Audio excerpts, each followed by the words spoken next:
Bom dia, irmãos. Nós vamos continuar estudando a lição, a revista. O tema da revista é: Alguém, por favor, pode me explicar o que é teologia e para que serve, ou e para que isso serve? Na aula passada foi iniciada a lição e foi comentado sobre o que é teologia, e a lição de hoje, que é a lição de número 2, o tema dela é fake news, os perigos da falsa teologia. Então convido os irmãos a abrir a palavra do Senhor na carta do apóstolo Paulo a Timóteo, primeira carta, capítulo 4, 1 Timóteo, capítulo 4.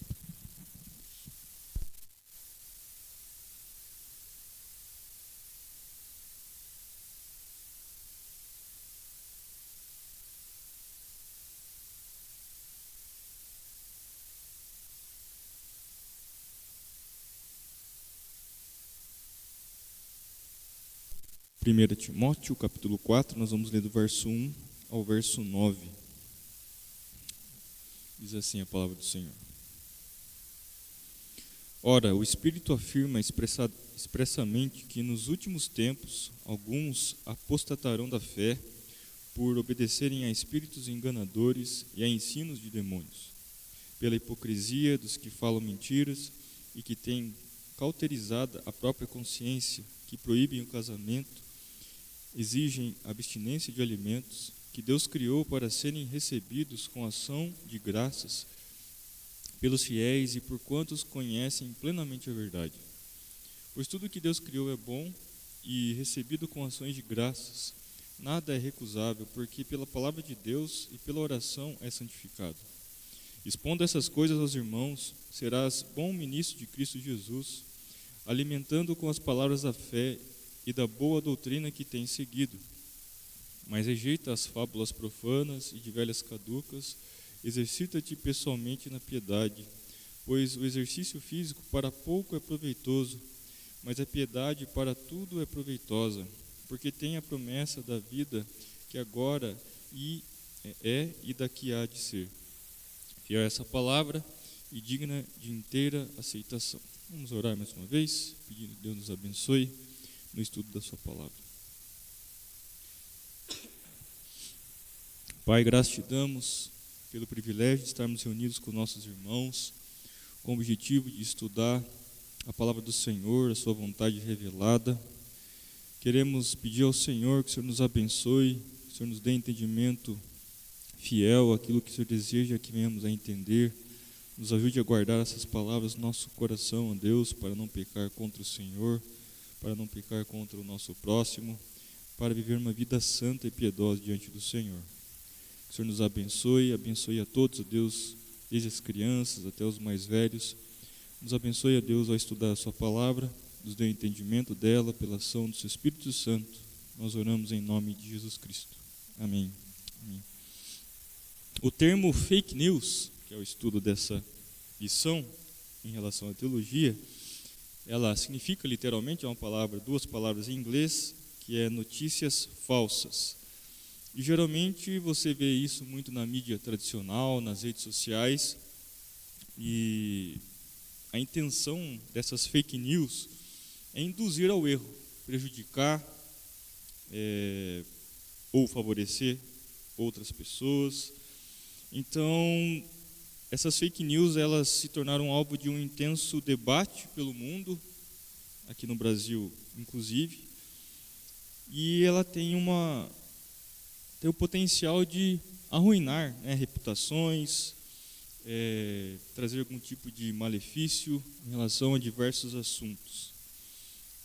Mas agora, se as fake news elas já trazem algum tipo de estrago em relação a esses outros assuntos que nós vemos pela TV, na internet, muito mais são destrutivas as fake news teológicas, ou essas falsos ensinos a respeito da palavra do Senhor.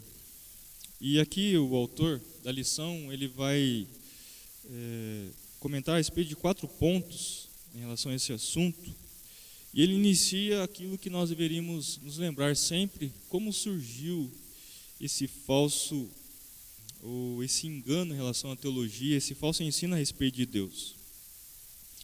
Em Gênesis capítulo 3, Gênesis capítulo 4 e principalmente ali quando a serpente ela engana Eva, nós vemos ali Satanás disseminando um falso ensino a respeito de Deus. Algum irmão pode abrir lá, por favor, em Gênesis, então, capítulo 3. Nós vamos ler alguns textos aqui. Gênesis, capítulo 3.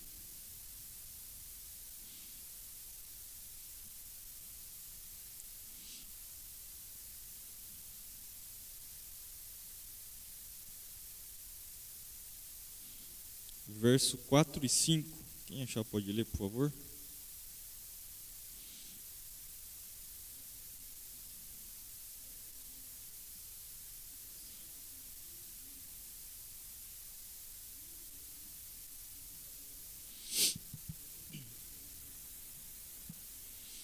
Bom, aqui Satanás, na figura da serpente, ele induz ao erro a Eva, dizendo que se ela comesse, ela se tornaria como Deus. Obviamente, Adão e Eva não conheciam o mal, mas apenas o bem, porque não tinham pecado. Mas aquilo que Satanás ele induz ao erro são meias verdades, e que na verdade é uma mentira, porque não existe meia verdade, né? Ou ela é aquilo que é dito, é verdade ou é mentira. Então muitas vezes nós vemos isso, depois que o pecado entrou no mundo, até mesmo os servos de Deus tentando esconder a verdade, para não ter alguma consequência ruim, até mesmo a morte, de esconder essa verdade ou dizer uma meia verdade. E Satanás aqui, ele dá esse pontapé ao propagar aquela primeira fake news em relação a Deus, em relação, se eles comessem daquele fruto que Deus havia proibido, tinha proibido para Adão e depois Eva, se eles comessem, eles morreriam. Satanás diz aqui, então, se eles comessem, eles então seriam como Deus. Obviamente é impossível ser como Deus, mas uma atitude sagaz, uma atitude esperta, entre aspas, Satanás então tenta a Eva, e ela toma do fruto e come, dá ao seu marido Adão, e também come, e os dois caem. E dali surge então o que nós chamamos de pecado original, que é chamado de queda. E nós vemos aqui esse engano que Satanás promoveu no meio das duas únicas pessoas que haviam ali no mundo, né, que é Adão e Eva. Então esse veneno da serpente foi um engano para Adão e também para Eva, e eles disseminaram, ou ele disseminou então, esse conhecimento falso a respeito de Deus. Alguém pode ler também, por favor, 2 Coríntios capítulo 11, verso 3 a 6. O apóstolo Paulo ele vai falar aos coríntios a respeito do falso ensino também, e ele vai usar desse texto de Gênesis ao dizer sobre a serpente que enganou Eva. 2 Coríntios capítulo 11, do verso 3 ao verso 6. Cada irmão pode ler um versículo, por favor.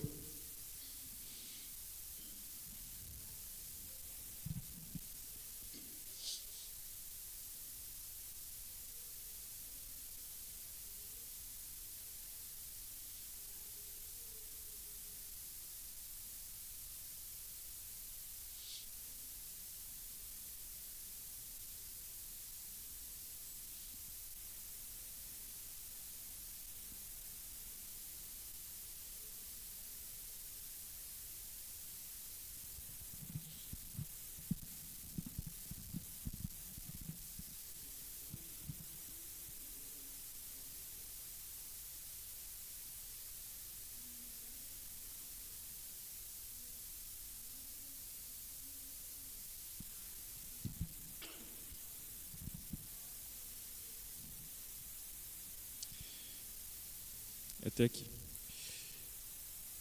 Perceba, meus irmãos, que o apóstolo Paulo ele usa o texto lá de Gênesis, quando a serpente engana Eva e induz ao erro, e diz aqui que essa serpente, que é Satanás, agiu com astúcia, com uma esperteza, com palavras e de uma maneira que conseguisse convencer Eva em relação àquilo que estava sendo proposto, que era comer do fruto e ser como Deus, conhecedor do bem e do mal. O apóstolo Paulo usa esse texto para falar àqueles irmãos da igreja de Corinto a respeito desses falsos ensinos. Então ele diz isso no verso 3, no verso 4 ele fala a respeito daqueles que pregam um outro evangelho, que pregam outro Jesus.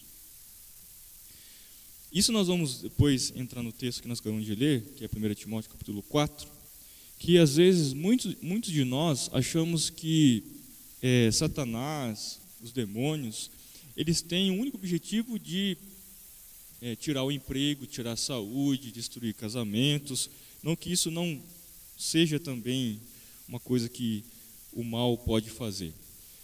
Mas nós esquecemos que também Satanás, assim como nós lemos lá em Gênesis, e assim como nós lemos aqui, a carta do apóstolo Paulo aos Coríntios, que ele quer promover um engano em relação ao Evangelho, em relação à palavra do Senhor, em relação aos ensinos de Deus. E nós nos esquecemos disso, que muitas vezes Satanás e os demônios, eles promovem o engano. Então, o que eu quero dizer é que você pode estar muito bem fisicamente, com a saúde, dinheiro e todas as coisas ocorrendo da melhor forma possível, mas eu posso estar caminhando ao inferno ao achar que eu conheço a respeito de Cristo, do Evangelho, sobre Deus, mas na verdade foi um falso ensino que chegou até nós e nós abraçamos isso e vivemos dessa forma. Então, o que nós aprendemos até aqui é que esse veneno da serpente, ou esse falso ensino de Satanás, ele iniciou lá em Gênesis, assim também promoveu durante todo o Antigo Testamento, cegando aqueles outros povos e não Israel a se curvarem diante de outros deuses, e também no Novo Testamento, promovendo esse falso ensino, e também nos dias de hoje, usando falsos mestres ou falsos pastores, a pregar um falso evangelho, um outro Jesus, como o apóstolo Paulo diz aqui no versículo 4 do capítulo 11, segundo aos Coríntios. E interessante que o apóstolo Paulo ainda fala a respeito desses tais apóstolos ou falsos apóstolos, no verso 5, esse texto que foi lido, e no verso 6 também ele fala que ele não tem muita oratória. Veja o verso 6, 2 Coríntios capítulo 11. Embora seja falto no falar, não sou no conhecimento. Lembrando que o apóstolo Paulo foi chamado por Jesus Cristo a ser apóstolo, dele aos 45 do segundo tempo, como ele diz no capítulo 15 de 1 Coríntios, que ele fala que ele é o último dos apóstolos.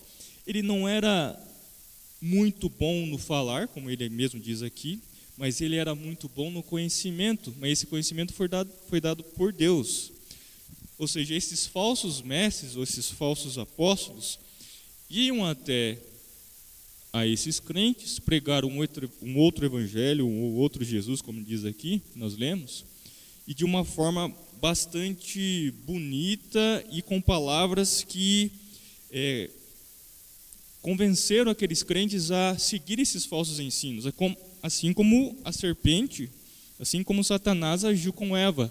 Ele soube usar das palavras para enganar a Eva, e assim também esses falsos mestres usam dessa maneira de falar e com bastante, entre aspas, sabedoria, convencem as pessoas a seguir falsos ensinos. O apóstolo Paulo diz: eu não sou tão bom no falar, mas eu sou bom no conhecimento, ou seja, quem me chamou me deu esse conhecimento, eu recebi essa revelação da vontade de Deus, e o que eu disse é o verdadeiro evangelho. O que eu preguei é a respeito do verdadeiro Jesus, o Salvador. Então, até aqui, nós aprendemos que o objetivo de Satanás, principal, o foco de Satanás é enganar, é desviar as pessoas da palavra do Senhor, do verdadeiro evangelho e do ensino que nós aprendemos, se é que esse ensino que nós aprendemos é fiel às Escrituras Sagradas. E o apóstolo Paulo, agora voltando para o texto que nós lemos no início aqui, 1 Timóteo, capítulo 4, ele vai falar sobre a apostasia. E apostasia é aquelas pessoas que abandonaram a sua fé. O que significa? Aquelas pessoas que professaram a sua fé publicamente, ou fizeram a sua pública profissão de fé, e hoje negam ou falam de uma maneira diferente daquilo que elas aprenderam. Ou seja, de alguma forma elas foram influenciadas, se convenceram com os falsos ensinos que talvez foram ensinos que chamaram a atenção, que brilharam os olhos, e hoje duvidam de algumas coisas da palavra do Senhor, ou simplesmente negam tudo aquilo que aprenderam. Então são pessoas que foram crentes no passado, até mesmo líderes, mas que hoje não acreditam totalmente na inerrância e na infabilidade das Escrituras, ou simplesmente negam totalmente isso. E aqui o apóstolo Paulo, a Timóteo, ele vai falar a respeito disso, sobre os últimos dias ou os últimos tempos. Então, convido os irmãos mais uma vez a ler comigo 1 Timóteo, capítulo 4, a partir do verso 1. Ele diz o seguinte: ora, o Espírito afirma expressamente que nos últimos tempos alguns apostatarão da fé por obedecerem a espíritos enganadores e a ensinos de demônios. Então o apóstolo Paulo já crava aqui que esses ensinos, que são ensinos falsos a respeito de Deus, a respeito do Evangelho, a respeito de Jesus, na verdade são promovidos por espíritos enganadores ou demônios, e esses ensinos são de demônios. Então aqui o apóstolo Paulo ele deixa muito claro que a heresia, o falso ensino a respeito da palavra do Senhor, ela tem origem em Satanás, tem origem nos demônios. Não é simplesmente uma pessoa que teve a brilhante ideia a respeito de Cristo, a respeito da palavra do Senhor, e passou a pregar isso. Mas da onde surge isso? Nós vemos isso em Gênesis, nós vemos isso agora o apóstolo Paulo falar a respeito disso. Os próprios fariseus, quando Jesus curou, expulsou os demônios, eles atribuíram aquele fato de Jesus expulsar demônios como um poder que vinha de Belzebu, que vinha do próprio Satanás. E Jesus disse: contra esse pecado não há perdão.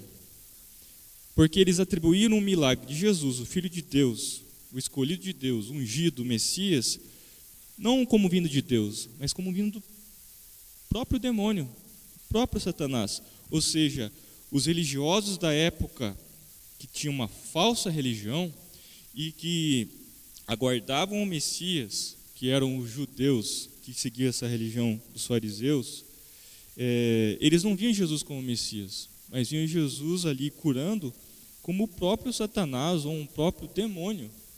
Ele diz: contra esses pecados, que são pecados contra o Espírito Santo, não há perdão, que é a blasfêmia contra o Espírito Santo.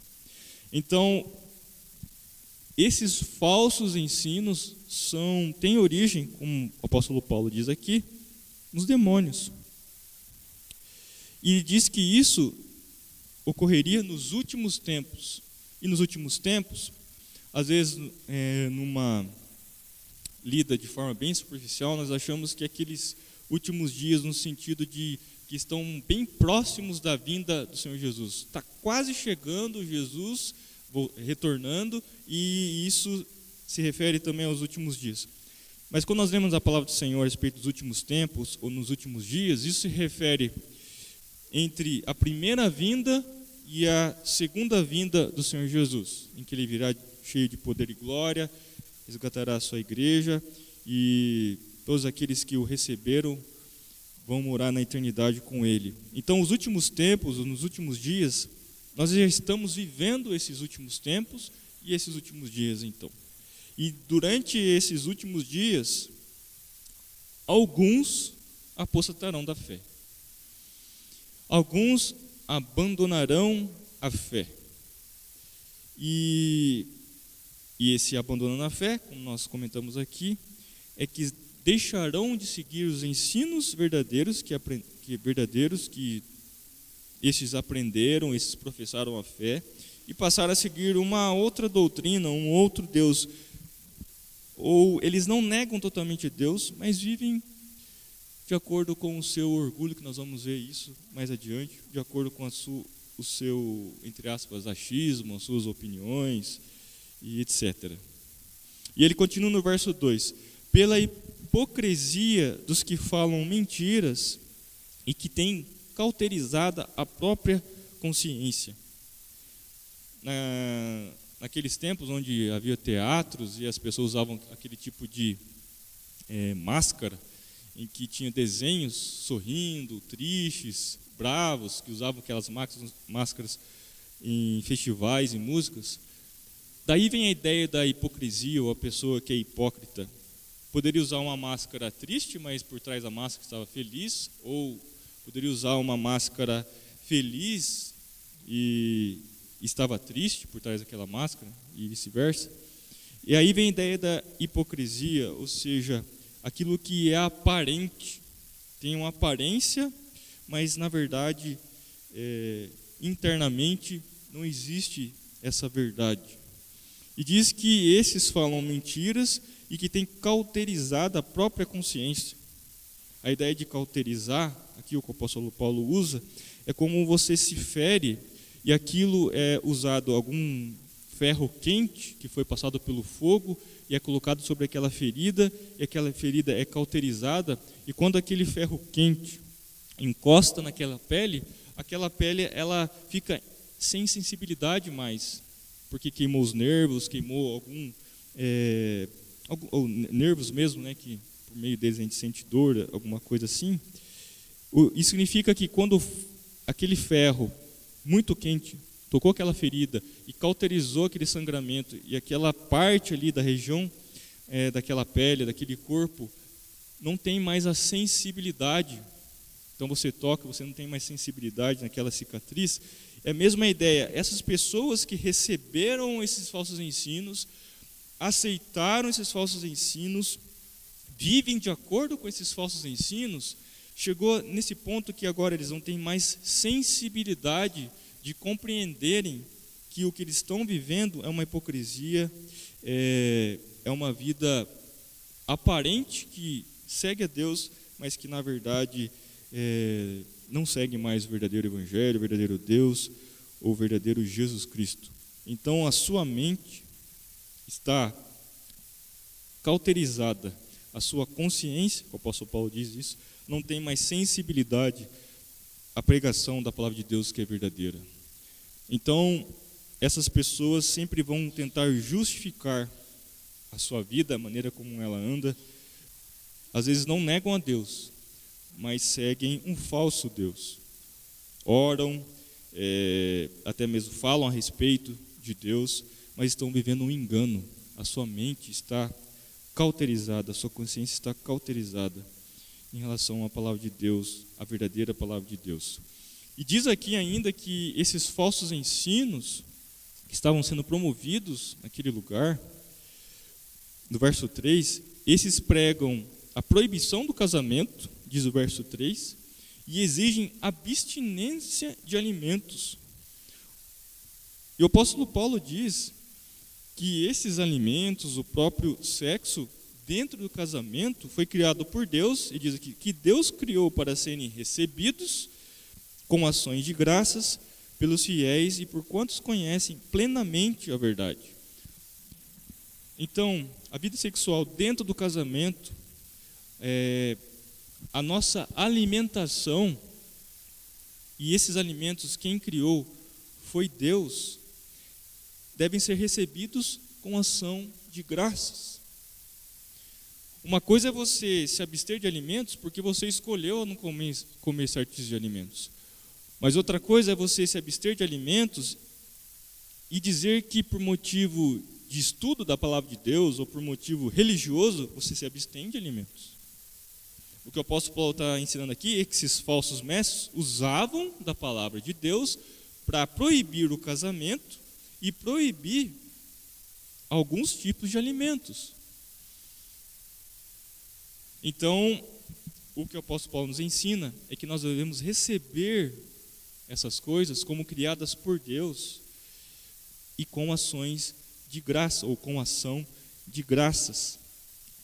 E que esses receberam conhecimento da plena verdade, ou chegaram plenamente à verdade, que diz aqui o verso 3. E ele continua no verso 4 a falar a respeito disso, porque tudo que Deus criou é bom e recebido com ação de graças, não é recusável. Ou seja, quando você recebe os alimentos, o casamento, outras coisas criadas por Deus, instituídas por Deus, nós oramos antes de comer, nós agradecemos a Deus, recebemos como dádiva de Deus. Então, tudo aquilo que nós temos, todo o nosso sustento, nós oramos antes de nos alimentar, porque nós sabemos que aquilo vem de Deus. Nós oramos e agradecemos porque não é simplesmente um fruto do nosso trabalho, do nosso esforço, mas é uma dádiva de Deus, porque tudo que Deus criou é bom, e nós oramos, nós agradecemos a Deus por tudo que Ele tem nos dado. Ele continua no verso 5, porque pela palavra de Deus e pela oração é santificado. Então nós simplesmente não comemos de todo tipo de alimento porque sabemos que é bom, mas nós oramos e santificamos esse alimento que é nos dado porque é dado por Deus, não é simplesmente aquilo que é natural, que todos os dias tem o almoço, a janta, o café da manhã, o café da tarde, e assim nós vivemos a nossa vida como qualquer um, mas nós oramos, agradecemos e santificamos tudo isso que Deus tem nos dado.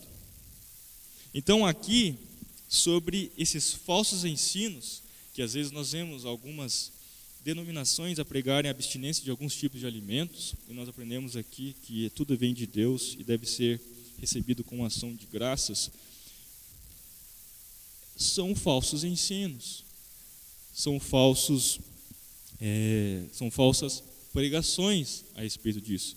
E essas pessoas usam a própria palavra de Deus para ensinar essas coisas. O apóstolo Paulo está combatendo então esses falsos mestres, esses falsos apóstolos, dizendo a respeito que Deus, tudo que Deus fez, criou. Então, fake news ou os perigos da falsa teologia são encontradas aqui, e nós aprendemos então a respeito disso, que o engano ele é promovido, o falso ensino ele é promovido por demônios, porque eles querem que nós venhamos cair nesses falsos ensinos. Então, resumindo até aqui, nós não podemos chegar à conclusão que somente quando nós estamos sem emprego ou endividados por diversos motivos, sem saúde, é que existe uma opressão de Satanás e etc. Mas nós temos que entender que nós podemos estar muito bem, como disse aqui, saúde, dinheiro e tudo mais, mas estamos vivendo por meio de falsos ensinos.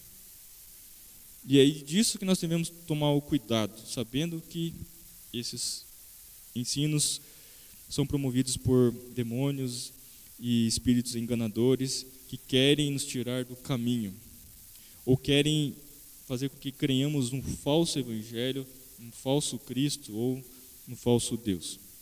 Então, nesse primeiro ponto, aqui o autor fala a respeito desses falsos ensinos. E em Jó, no capítulo 33, deixa eu abrir aqui.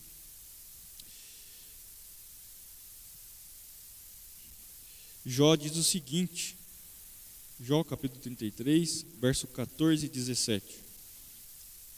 Lembrando que Jó, homem íntegro e reto, sofreu e foi, por permissão de Deus, atingido pelas ações de Satanás, mas Jó não sabia o que estava acontecendo, né, por trás. Nós sabemos a história de Jó, o pano de fundo, mas Jó não estava entendendo nada, porque tudo aquilo estava acontecendo. E no capítulo 33, verso 14 e 17, diz o seguinte: pelo contrário, Deus fala de um modo, sim, de dois modos, mas o homem não atenta para isso. E qual o objetivo que Deus fala e que Deus promove esse conhecimento que é verdadeiro? Diz o verso 17: para apartar o homem do seu desígnio e livrá-lo da soberba. O objetivo desse ensino verdadeiro é livrar o homem da soberba, desse orgulho. Assim como nós vemos em Timóteo, a respeito dessa consciência cauterizada e esse orgulho no coração, então, que não permite que venhamos a crer no verdadeiro evangelho, Deus ele promove esse conhecimento, se revela na Escritura Sagrada para apartar o homem do seu desígnio e livrá-lo da soberba, ou seja, do seu orgulho, do seu coração duro, que a palavra é pregada, o verdadeiro evangelho é pregado, mas o pecado do orgulho não deixa que essa palavra entre no coração. Mas o interessante é que para outros ensinos, filosofias, ideologias, isso o homem aceita de bom grado e se sentem muito confortáveis em relação a esses ensinos. Mas o que a palavra de Deus faz com o nosso coração, ele quebranta o nosso coração, que é pedra, e transforma de carne. Ou seja, ele tira o orgulho do nosso coração e promove então um coração que glorifique e adore a Deus e que receba esse evangelho, receba essas palavras do Senhor como verdade. Essa é a ação que Deus faz através do seu Espírito Santo no nosso coração, que quebranta o nosso coração. Então até aqui, alguma pergunta, meus irmãos? Alguma colocação?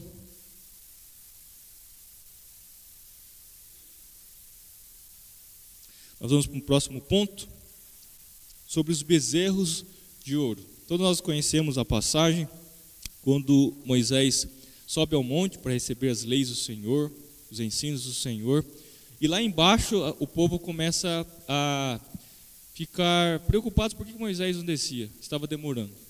E logo chegaram pessoas até Arão, dizendo: Moisés talvez não vai vir, nós precisamos fazer alguma coisa. E ali eles fabricam bezerros de ouro e passam a adorar esses bezerros de ouro. Você perceba a capacidade das pessoas em adorar falsos deuses. Isso que aconteceu com a queda. O nosso coração fez com que nós virássemos as costas para Deus, para adorá-lo, e rapidamente passaríamos a adorar esses falsos deuses. Numa obra muito famosa daquele filósofo Platão, chamada A República, ele confessa nessa obra que muitas vezes, uma realidade que é histórica, que você vai ver isso durante toda a história que nós temos diante de nós, que um discurso religioso muitas vezes foi utilizado como ferramenta política na mão de alguns. Os irmãos vão se recordar quando, logo após Salomão ter sido rei, e no final da sua vida ele promoveu adoração a falsos deuses, ele passou a adorar outros deuses, Astarote, Moloque e outros falsos deuses.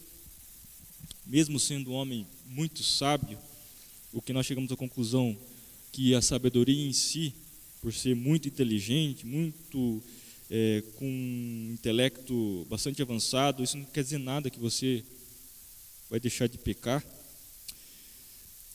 Mas o que nós vemos ali é que depois, no final, Deus promete que no reinado do seu filho, o reino de Israel ia ser dividido. Reino do norte, reino do sul, com 10 tribos, embaixo com 2 tribos, e que o seu filho, e também o seu servo, seu filho Roboão e seu servo Jeroboão, iam fazer o que era mal perante Deus. Aí veio o cativeiro da Babilônia e todos nós conhecemos a história. E Jeroboão, que ficou com as 10 tribos, ele fez bezerros de ouro também em Betel. Isso você pode ver em 1 Reis, capítulo 12, a partir do verso 25. Em Betel, em Dan, e instituiu um sistema de adoração sem supervisão dos levitas. Mas por que ele fez isso? Porque ele temeu, se você ler a história, nós vamos ler isso, mas você pode ler depois, ele temeu que o seu povo, as suas 10 tribos que ficou com ele, se reunisse aos seus irmãos com o reino do sul, e porque eles iam ter que peregrinar até Jerusalém. Jeroboão ficou com as 10 tribos, mas lembrando que Jerusalém ficou com a outra parte de Israel. E ele tinha medo que esse povo fosse até Jerusalém para adorar e sacrificar. Então o que ele fez? Para que o povo não pudesse ir para outra cidade, para outro lugar para adorar em Jerusalém, onde o povo poderia sacrificar, ele fez os seus próprios templos, a maneira de sacrificar. Deus havia ordenado que quem ia supervisionar os levitas, ele fez um outro tipo de sistema e ele criou esses bezerros de ouro. Veja, ele usou da sua função política como líder do seu povo para promover uma falsa religião, falsos ensinos. Veja como a decadência foi nessas 12 tribos, depois divididas, nós lemos lá, o que eles fizeram, sempre por causa do orgulho do seu coração, com medo do povo se reunir com outros povos e guerrear contra o seu povo e destruir as suas cidades. Ele faz, já que o povo vai ter Jerusalém para sacrificar, eu vou fazer o meu próprio templo, eu vou fazer o meu próprio Deus aqui, vou construir bezerro de ouro e o povo vai adorar aqui mesmo. Não vai precisar se deslocar até Jerusalém. É a semelhança disso que nós comentamos de Arão, que foi muito antes dele, né, que fez e fabricou esses deuses. Então, o rei Jeroboão, ele teve sucesso em controlar o seu povo, mas o custo disso foi a queda de Israel na mais profunda idolatria, a ponto de Deus entregar o seu próprio povo a outras nações e serem levados cativos, escravos a outras nações que nós conhecemos como a Babilônia. Então, quando a teologia está a serviço do poder político, ela se corrompe e apresenta um Deus domesticado, um Deus moldado conforme nós achamos que deve ser, de acordo com que nós achamos como esse Deus deve agir, e está a serviço então de uma agenda do governo e não o do Deus verdadeiro, o qual ele é soberano sobre os governos, sobre os reis, sobre as nações. E é claro, isso é um exemplo, mas nós podemos ver isso durante as guerras que nós vemos na Antiguidade, até mesmo na Bíblia, em que os guerreiros eles querem um Deus que garanta as suas vitórias militares. Da mesma forma, os lavradores que querem que Deus abençoe e garanta chuva numa época certa. Até os jogadores de futebol que querem que seu time vença, então querem que Deus favoreça o seu próprio time. Ou seja, a maneira, e poderia dar vários exemplos, a maneira como nós concebemos Deus, na verdade nós estamos criando um Deus. Às vezes nós temos a falsa ideia em achar que apenas os falsos deuses são de gesso, são de metais, são de ouro, bronze, mas nós criamos um Deus usando até mesmo a Bíblia para justificar ou para ser uma espécie de um garçom que nos sirva. Então nós não olhamos e não oramos, às vezes, para que Ele nos abençoe, para que abençoe as pessoas, mas por causa do nosso orgulho, do nosso coração, como nós comentamos aqui no início, nós queremos que Ele haja de uma forma que me abençoe e haja de uma forma que as coisas conduzam da forma que eu acho da melhor forma. Ou seja, você criou um Deus, eu criei um Deus, eu acho que é bom para mim, então eu vou pedir para que Deus me abençoe nesse ponto, então assim eu sei que eu vou conseguir viver muito bem. O problema é que nós achamos que outras religiões aí são idólatras porque se prostram diante de alguma imagem. Mas talvez o nosso coração já criou um Deus, usando até mesmo a Bíblia, por mais que não tenha uma imagem de nós, mas nós oramos para esse Deus de uma forma idólatra. Não de uma forma que glorifique o seu nome, mas de uma forma orgulhosa, de uma forma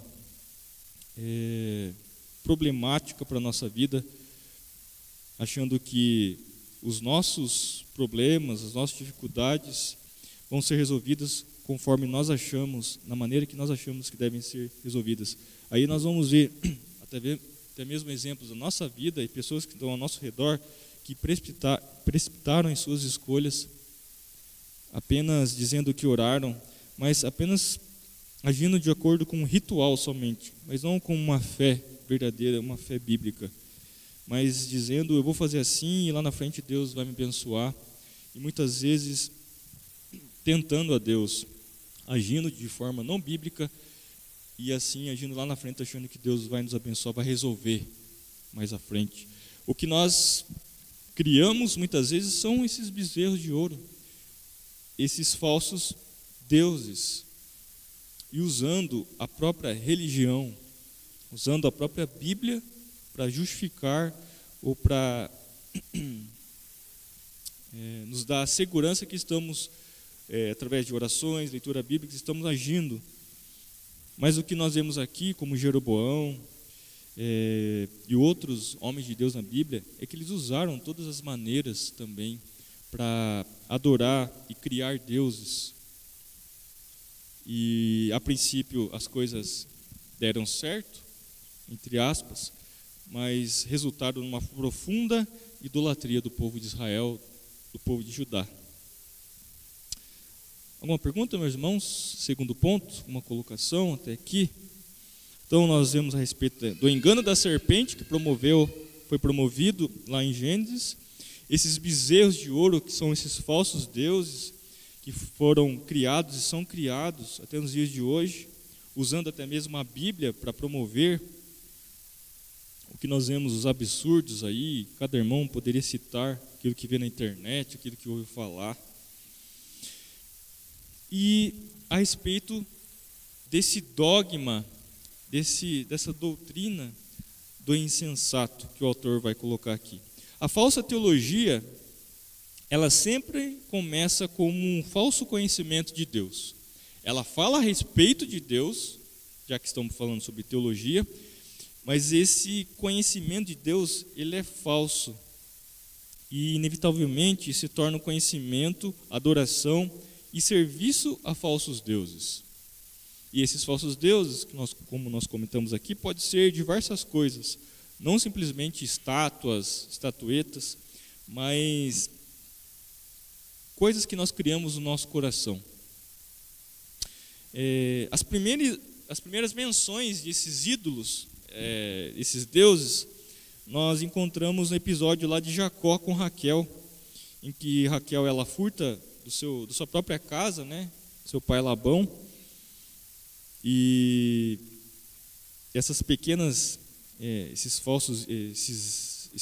estátuas pequenas, né, e essas estátuas, de acordo com aqueles que estudam da época de Jacó e de Raquel, eram símbolos de ancestrais e que atribuíam proteção daquele clã, daquela tribo, e também orientações em relação a adivinhações e etc. E o culto às mais diversas divindades esteve presente, então, nessas civilizações antigas, como nós lemos lá em Josué, capítulo 24, verso 2. Quando os gentios eles conheciam o verdadeiro Deus, ou seja, aqueles que não pertenciam a Israel, estavam fora da cultura, do conhecimento a respeito do Deus verdadeiro, que criou todas as coisas, enquanto esses gentios eles conheciam esse verdadeiro Deus, o Yahvé, os israelitas, né, sabiam muito bem que a sua idolatria significava abandonar o Deus verdadeiro, que era fiel, amoroso e protetor, e eles abandonaram esse Deus para se prostituírem com outros deuses. E é por isso, então, como nós lemos a palavra do Senhor, em especial em Oséias, capítulo 1, verso 2, quando Deus ele faz uma comparação entre a prostituição, que é a idolatria, como um adultério. O povo abandonou o seu Deus e se casou ou se relacionou com outro Deus. Ele diz que isso é um adultério. Essa idolatria é descrita então como um adultério. E um dos termos bíblicos que são usados, que é usado no Antigo Testamento para ídolos, é essa palavra, significa alilim, que a palavra ídolo então, esse alilim, significa fraco, sem valor, ou seja, é uma coisa falsa, não tem valor. Por isso, um tema recorrente, essa zombaria da idolatria e daqueles que fazem um ídolo com as próprias mãos e se ajoelham diante dele em oração, em que nós vemos Isaías, né, aquela figura do homem que vai até a floresta, corta aquela árvore, uma parte ele usa para fazer lenha, uma outra parte ele usa para fazer o quê? Um ídolo. E isso é tido, quando você lê um texto desse, você vê até com uma sátira, uma coisa absurda, da maneira que ele usa para queimar e fazer lenha, a mesma maneira que ele usa para criar esse Deus. Então é tido como uma zombaria, quando nós lemos a respeito da idolatria, a ponto das pessoas adorarem esses falsos deuses, esses ídolos. Então nós vemos o poder ilusório da idolatria também em Salomão. Como nós dissemos aqui, Salomão tinha uma inteligência impressionante, mas isso não impediu que Salomão adorasse a outros ídolos. Não é interessante isso? Às vezes no nosso dia a dia nós conhecemos pessoas que são inteligentes, pessoas da nossa família, pessoas que estão ao nosso redor, que você olha, nossa, fulano é inteligente, mas isso não impede dessa pessoa não seguir o verdadeiro Deus, não seguir o evangelho verdadeiro, não impede essa pessoa de adorar outros deuses. Então Salomão, tendo a sua inteligência impressionante, não impediu de curvar perante os deuses, os falsos ídolos. Então em teologia nós chamamos essa corrupção da mente causada pela queda. E quando nós falamos sobre essa corrupção da mente, existe um termo na teologia que são os efeitos noéticos, que vem dessa palavra grega nous, que significa mente, ou seja, a queda, o pecado original quebrou essa maneira da mente conceber Deus ou ver em Deus que nele você tem satisfação, que somente nele você encontra descanso. E o apóstolo Paulo diz que o que a queda fez com a mente, com o coração dessas pessoas, o pecado original? Uma loucura. Nós vemos isso em Romanos, capítulo 1, verso 22 a 23. O apóstolo Paulo diz isso que é uma loucura, ou seja, quando nós falamos que uma pessoa não está em sã consciência, que ela não age de uma forma sóbria, e isso atrapalhou a sua mente. Ou seja, a queda, ela produziu uma quebra nesses efeitos noéticos da mente. Quando nós conhecemos a Cristo, e tudo se torna de uma maneira muito clara que Ele é o nosso Salvador, Ele é o nosso Redentor, que Deus criou todas as coisas, que a Bíblia é a palavra de Deus, a sua vontade revelada, ela é infalível, ela é inerrante. Tudo isso que nós falamos, a queda, o pecado original, quebrou esses efeitos, e você vê que em Deus, vê em Jesus Cristo, vê a obra de Cristo, vê a obra de Deus, faz todo sentido para essas pessoas. Tudo é loucura. O apóstolo Paulo, ele fala isso também, né, aos Coríntios, capítulo 1, verso 18, que ele diz: certamente a palavra da cruz, ela é loucura para quem?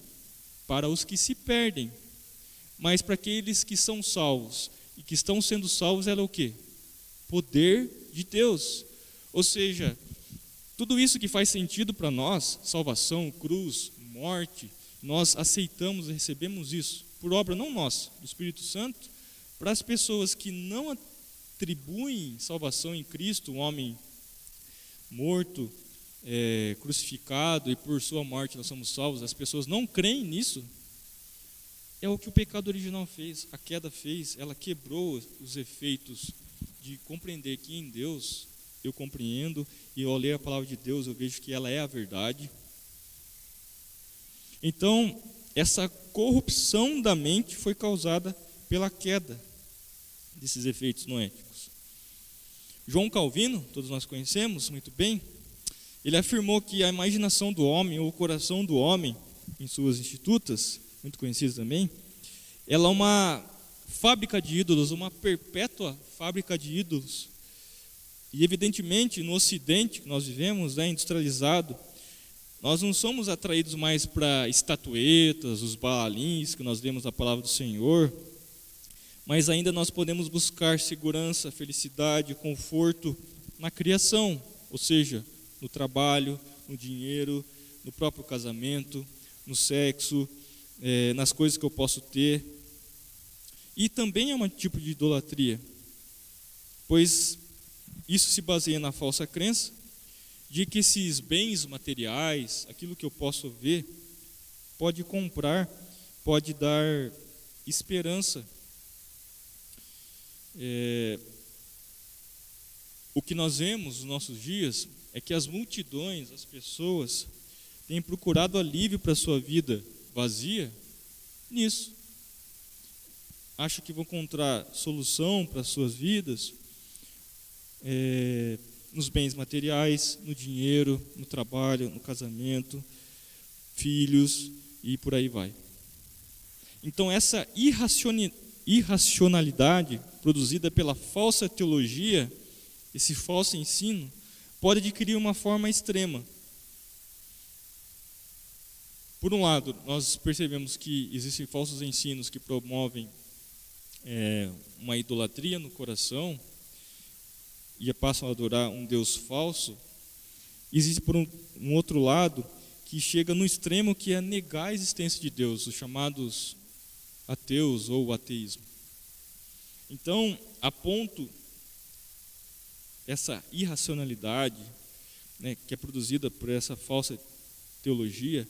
Algumas pessoas vão chegar ao ponto de dizer: olha, tudo isso que eu estou lendo aqui não faz sentido nenhum, então eu acredito que Deus não existe. Então a Bíblia chama o ateu, como nós lemos no Salmo, de insensato. Não no sentido da capacidade intelectual, porque muitos são muito inteligentes, mas pela decisão ilógica, diante de tantas evidências contrárias, de negar então essa presença de Deus.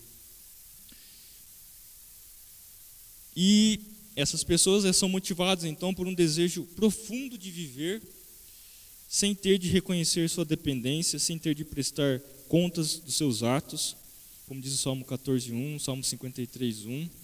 Por isso, aquele que nega Deus também é chamado de perverso. Então, o que significa? Que o ateísmo, ou as pessoas que seguem essa filosofia, os ateus, não são pessoas más, aparentemente. Pagam seus impostos, até aparentemente são honestos. Essas pessoas não vivem de forma escabrosa. Aparentemente são pessoas boas. Mas o que a Bíblia diz, o que são essas pessoas, são, como o salmista diz, Salmo 10:4, são perversos. Porque não atribuem a Deus aquele que criou todas as coisas. Não atribui a Deus aquele que, com o seu beneplácito, abençoa com chuva sobre justos e injustos, ou seja, pessoas que creem em Deus, pessoas que não creem em Deus. Então, porque quando nós olhamos dessa forma, com esse olhar apenas de aparência, você vai ver essas pessoas boas. São pessoas honestas, que pagam seus impostos. Mas o caminho que eles estão trilhando, quando negam a Deus, é um caminho perverso, é um caminho orgulhoso, é um caminho de engano. Então nós vamos ver o pecado, quando nós falamos em pecado, vem à nossa mente pecados de cunho sexual, de bebedices e etc. Mas esquecemos que as pessoas que talvez não vivem dessa forma, com bebedices, em perversidades, mas simplesmente com sua vida, não atribuem glórias a Deus, estão trilhando o mesmo caminho, que é o final na perdição eterna, e não atribuem a Deus glória, o Deus que criou todas as coisas. E por último, meus irmãos, nesse quarto ponto, sobre esses ensinos de demônios. Então a Bíblia, ela adverte contra outras formas de falsas doutrinas. Essas falsas doutrinas são sutis, no sentido de que não introduzem imagens de Deus, ídolos ou outros deuses, contudo são igualmente danosas para a vida cristã. E esses falsos ensinos levam à apostasia. E a maneira como ela denomina, como nós lemos aqui, são ensinos de demônios. E esses ensinos de demônios não é que uma pessoa que está falando e ensinando, ela está possessa por esses espíritos imundos. É que esses espíritos são espíritos enganadores. Eram homens de carne e osso, provavelmente judeus, que eram influenciados pela filosofia grega, que nós lemos aqui em 1 Timóteo, e que, dizendo-se convertidos, contaminavam a pureza do evangelho com doutrinas terrenas. Perceba, não eram pessoas que vieram fora da igreja e se introduziram, eram pessoas que, entre aspas, eram convertidas, professaram a sua fé, mas passaram a fazer um casamento entre a filosofia grega a ponto de produzir outras doutrinas baseadas na palavra de Deus e fazendo uma mistura com filosofias gregas que talvez ao aprender a respeito daquilo fazia muito sentido, como as pessoas falam, nossa, faz muito sentido isso, então acho que isso é verdade. Mas o que nós devemos fazer é fazer uma comparação com a palavra de Deus e ver se realmente aquilo é um falso ensino. Então esses judeus eram judeus convertidos que contaminavam a pureza do evangelho com doutrinas terrenas. E isso gerava uma espiritualidade ruim, prejudicial. Então aqui quando nós lemos, eles pregavam a abstinência de alguns alimentos, abstinência sexual, a respeito do casamento. Então eles negavam a bondade da vida material. Então retratavam o Criador como um ser mesquinho que se compraz na infelicidade de seus filhos e assim por diante. O que nós falamos a respeito do gnosticismo, que nós já estudamos na revista passada, são pessoas que têm um conhecimento diferenciado, profundo, que eles receberam, que são diferentes e fazem uma mistura com a palavra de Deus. E o aspecto, então, mais danoso dessa doutrina ou teologia diabólica, que o autor coloca aqui, tem a ideia de conquistar o favor divino por meio de seus sacrifícios pessoais, e não por meio do sacrifício gracioso do Filho de Deus, encarnado e morto numa cruz. O apóstolo João também, ele atribui ao diabo e ao anticristo um ensino que nega a necessidade de santificação durante essa vida e nega a encarnação. Meus irmãos, esse caminho, como o próprio Senhor Jesus nos ensinou, ele é estreito. Ele não é um caminho largo. E a palavra estreita tem um significado que ele é difícil. É um caminho onde não tem atalhos. E por vezes nós queremos dialogar com as pessoas, e por vezes nós queremos, conforme o assunto que é tratado, nós, para não termos um mal-estar ali, nós acabamos nos deixando levar, realmente é isso mesmo, Deus é Deus de todos, o que importa não é religião, o que importa é seguir a Deus, não é isso que as pessoas dizem? Porque isso vai causar um mal-estar. Mas o que nós aprendemos da palavra do Senhor é sobre falar a respeito da nossa fé. E essa falar a respeito da nossa fé não é brigar, não é xingar, Não é bater a mão na mesa e dizer o que está escrito aqui é verdade, não. Mas dizer as palavras defendendo a sua fé com uma paz de espírito, com amor, não com raiva. E sabe por quê, meus irmãos, que eu estou dizendo isso? Porque nós podemos cair no erro de pregar um falso ensino para não causar mal-estar, e nós estamos usando doutrinas de demônios. O que nós aprendemos aqui, como diz, não é estar possesso e o demônio encarnar e começar a pregar um falso ensino, mas às vezes nós estamos sendo usados a pregar falsos ensinos. O que nós temos medo é das pessoas nos abandonarem, as pessoas nos deixarem de lado, porque nós somos crentes em Cristo Jesus e seguimos a palavra do Senhor. Mas a verdade é que nós vamos causar isso muitas vezes. Nós vamos ser maltratados, xingados, as pessoas não vão querer falar mais conosco, mas não porque nós somos crentes radicais, não é isso que as pessoas dizem? Eu quero ser crente, mas não quero ser esse tipo de crente, não. Eu quero ser um crente que vai na igreja, faz as coisas, que lê a Bíblia, ora. Mas a verdade é que nós estamos seguindo a palavra de Deus, que é a única regra de fé e prática, e isso vai nos causar perseguição. Pessoas amigas, pessoas da nossa família, isso vai causar. Isso não é uma possibilidade, isso vai causar. Mas a causa disso não é porque você é uma pessoa cheia de raiva, ira e quer que as pessoas mudem. Não, simplesmente porque você vai seguir a Bíblia. E se você sofrer algum tipo de coisa, entre aspas, ruim, por causa da pregação da palavra de Deus, como o próprio Senhor Jesus diz, bem-aventurados os sedes de justiça, porque dos tais é o reino de Deus. Não importa o que nós vamos sofrer por causa disso, porque não existe diálogo, não existe como você servir a dois senhores, como o Senhor Jesus nos coloca. Porque se você agradar um, vai aborrecer o outro. Se você agradar o outro, você vai aborrecer o outro. Não existe casamento entre essas coisas. Não existe parceria entre essas coisas. O que existe é uma vida cristã, uma vida que caminha para um alvo, como o apóstolo Paulo diz, e ele sabia qual que era esse caminho. O apóstolo Paulo tinha certeza disso. O que nós devemos concluir é que essa teologia demoníaca, que o autor nos coloca aqui, continua ensinando aos homens a mentira de que não podem confiar no Senhor. Por isso devem buscar garantir seu bem-estar com uma divindade mais manipulável. A idolatria é o resultado prático, natural da aceitação cega dessa falsidade teológica.